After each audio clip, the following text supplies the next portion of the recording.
তারপরে খাতুনে জান্নাত ফাতেমা রাদিয়াল্লাহু আনহা এই মানব বডিতে মাটি সত্তা।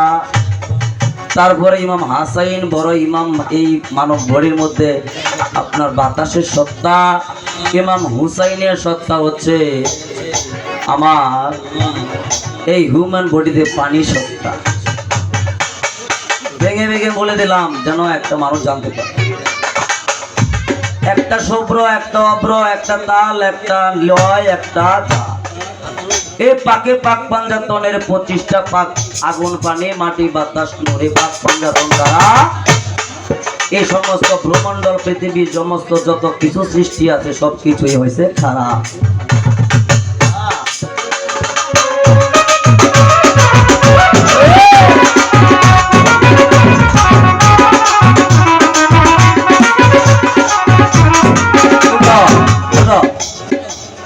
পাকে পাক পাঞ্জাতন আরো যদি বলতে চাই যে কথাটা রেখেছে খাতুনে জান্নাত ফাতেমা রাদিয়াল্লাহু আনহা সহধর্মণী।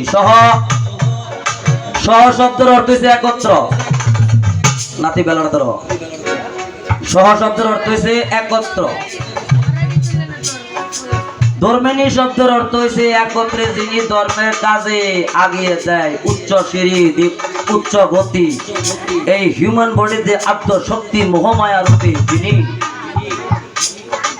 এটা হোক স্ত্রী, এটা হোক বন্ধু, এটা হোক আশেক, এটা হোক যে কোনো বিষয়। তাইলে এক কথায় বোঝা যায় কি সহধর্মণী শব্দের অর্থ হয়েছে একত্রে ধর্মের কাজে যিনি সহযোগিতা করে। একত্রে ধর্মের কাজে যিনি সহযোগিতা করে এ হচ্ছে অর্থ সহধর্মণী।